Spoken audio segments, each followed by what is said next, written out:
Survei Voxpol, elektabilitas Anies Baswedan ungguli Ganjar Pranowo. Karena itulah saya bilang level Anies di bawah Jokowi. Anies ingin julukan bapak politik identitas itu dilupakan begitu saja. Enak aja. Mana mungkin. Anies selama ini sulit dipercaya, banyak bohongnya, pencitraannya sangat dipaksakan, maka bagaimana bisa dipercaya banyak orang? Turuan antara Nasdem dan Demokrat. Nasdem masih berharap kadernya di kabinet dipertahankan oleh Pak Jokowi. Ada 3 kader Nasdem di kabinet saat ini. Menteri Pertanian, Menteri Kominfo, dan Menteri Kehutanan. Sebagai presiden yang sudah capek meletakkan pembangunan Indonesia di arah yang benar, Pak Jokowi pasti nggak mau dong penerusnya nanti cuma bermodal omongan doang. Secara pandangan politik saya secara demokratik, Mas Anies itu kader bangsa. Dia bukan kader partai mungkin, tapi dia kader bangsa. Dia punya hak berkontribusi terhadap bangsa ini. Dia punya hak dipimpin dan memimpin bangsa ini. Dan itu dilindungi oleh undang-undang. Yang politik identitas itu di Newsreader dan Cokro TV-nya. Lalu di sekeliling Mas Anies banyak orang Kristen kok, gitu loh. Banyak teman-teman saya kemarin yang kelompok nasionalis juga di Mas Anies. Ini para cepu ya, cepu-cepu ini, para peliharaan-peliharaan ini yang selalu menarasikan bangsa ini menjadi semakin terpolarisasi. Ya ini perilaku-perilaku sebetulnya bukan buzzer mereka. Saya anggap para pemecah belah bangsa ini agen atau para propagandis pemecah belah bangsa. Karena saya nggak mau demokrasi kita direndahkan hanya persoalan dukung-mendukung. Saya mau mendukung Mas Ganjar karena ada Mas Anies. Saya mau mendukung Mas Anies karena ada Mas Ganjar. Jangan karena saya mendukung Ganjar benci dengan Anies. Itu bahaya. Nah ini kan kelompok-kelompok pecundang-pecundang ini mendukung Ganjar itu karena ada kebencian terhadap Anies. Dan saya nggak mau, makanya saya bilang kalau seandainya seperti itu saya tidak mau dukung Ganjar. Saya lebih milih dukung Anies. Saya di Jakarta, kalau jalan kampung-kampung jarang teman-teman media ikut. Saya nggak pernah ajak teman-teman media. Kenapa? Masyarakat itu supaya tahu bahwa gubernurnya datang mau ketemu rakyat, bukan mau diberitakan ketemu rakyat. Dia ketika kami datang bersama dengan banyak media, mereka juga batin, oh kami bakal jadi subjek berita ya ini ya. Yang muncul adalah, jadi Bapak kesini mau ketemu saya, mau lihat masalah, atau mau jadi berita Pak? Saya nggak pernah ajak. Makanya coba aja dicek, berita-berita minim sekali. Tapi saya selalu datang masyarakat bawa kamera sendiri, bawa tim dokumentasi sendiri. Kenapa? Karena saya lagi membangun kepercayaan dengan masyarakat bahwa kita kerja memang untuk masyarakat, bukan untuk diberitakan.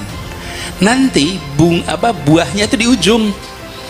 Di ujung akan muncul namanya kepercayaan, dan kita memang bekerjakan untuk itu.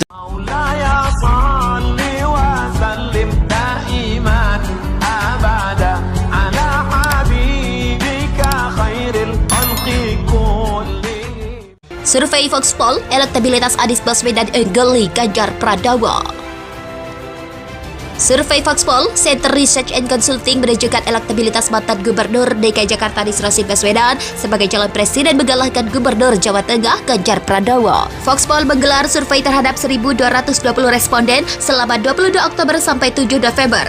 Metodenya multistage random sampling melalui 2 tahap, yakni menggunakan systematic random sampling dalam memilih TPS dan systematic random sampling dalam memilih responden dari DPT. Dengan margin of error alias tingkat kesalahan dalam hasil yang diterima dari survei 2,81%. Anies memperoleh 23,6% dalam survei bertajuk Peta Elektoral dan Simulasi Kandidat Capres-Cawapres 2024 tersebut. Sedangkan Ganjar Pranowo 22% dan Prabowo Subianto sebanyak 18,6%. Responden diberikan pernyataan dengan pilihan terbuka tentang sosok yang akan dipilih sebagai presiden jika pemilihan alias pilpres digelar hari ini. Anies juga unggul dalam survei dengan pilihan tertutup yang terdiri dari 16 nama tokoh. Mantan Gubernur DKI Jakarta ini meraih 26,1%, sedangkan Ganjar 25% dan Prabowo 20,7%.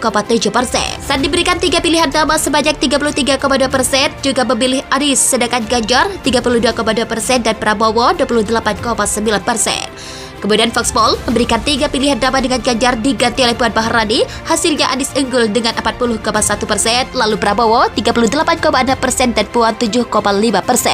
Basis pemilih terbesar Anies yakni Sumatera, DKI Jakarta, Banten, Jawa Barat, Kalimantan, Sulawesi, dan Maluku. Survei Voxpol, elektabilitas Anies Baswedan ungguli Ganjar Pranowo. Survei Foxpol, Center Research and Consulting menunjukkan elektabilitas mantan Gubernur DKI Jakarta Anies Rashid Baswedan sebagai calon presiden mengalahkan Gubernur Jawa Tengah Ganjar Pranowo. Foxpol menggelar survei terhadap 1.220 responden selama 22 Oktober sampai 7 November. Metodenya multi-stage random sampling melalui 2 tahap, yakni menggunakan sistematik random sampling dalam memilih TPS dan sistematik random sampling dalam memilih responden dari DPT. Dengan margin of error alias tingkat kesalahan dalam hasil yang diterima dari survei 2,81%. Anies memperoleh 23,6% dalam survei bertajuk Peta Elektoral dan Simulasi Kandidat Capres Cawapres 2024 tersebut. Sedangkan Ganjar Pranowo 22% dan Prabowo Subianto sebanyak 18,6%. Responden diberikan pernyataan dengan pilihan terbuka tentang sosok yang akan dipilih sebagai presiden jika pemilihan alias pilpres digelar hari ini. Anies juga unggul dalam survei dengan pilihan tertutup yang terdiri dari 16 nama tokoh mantan Gubernur DKI Jakarta ini meraih 26,1%, sedangkan Ganjar 25% dan Prabowo 20,7%. Saat diberikan 3 pilihan nama sebanyak 33,2% juga memilih Anies, sedangkan Ganjar 32,2% dan Prabowo 28,9%. Kemudian Foxpol memberikan 3 pilihan nama dengan Ganjar diganti oleh Puan Maharani. Hasilnya Anies unggul dengan 40,1%, lalu Prabowo 38,6% dan Puan 7,5%. Basis pemilih terbesar Anies yakni Sumatera, DKI Jakarta, Banten, Jawa Barat, Kalimantan, Sulawesi, dan Maluku serta Papua. Survei Foxpol, elektabilitas Anies Baswedan unggul Ganjar Pranowo. Survei Foxpol, Center Research and Consulting menunjukkan elektabilitas mantan Gubernur DKI Jakarta Anies Rashid Baswedan sebagai calon presiden mengalahkan Gubernur Jawa Tengah Ganjar Pranowo. Foxpol menggelar survei terhadap 1.220 responden selama 22 Oktober sampai 7 November.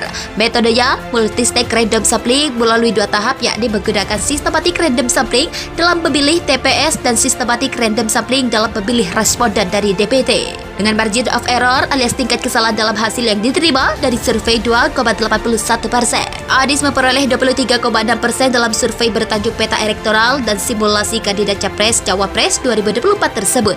Sedangkan Ganjar Pranowo 22% dan Prabowo Subianto sebanyak 18,6%. Responden diberikan pernyataan dengan pilihan terbuka tentang sosok yang akan dipilih sebagai presiden jika pemilihan alias pilpres digelar hari ini. Anies juga unggul dalam survei dengan pilihan tertutup yang terdiri dari 16 nama tokoh mantan Gubernur DKI Jakarta ini meraih 26,1%, sedangkan Ganjar 25% dan Prabowo 20,7%. Saat diberikan 3 pilihan nama sebanyak 33,2% juga memilih Anies, sedangkan Ganjar 32,2% dan Prabowo 28,9%.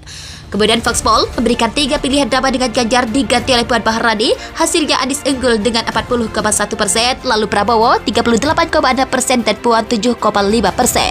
Basis pemilih terbesar Anies yakni Sumatera, DKI Jakarta, Banten, Jawa Barat, Kalimantan, Sulawesi, dan Maluku serta Papua. Survei Foxpol, elektabilitas Anies Baswedan unggul Ganjar Pranowo. Survei Foxpol, Center Research and Consulting menunjukkan elektabilitas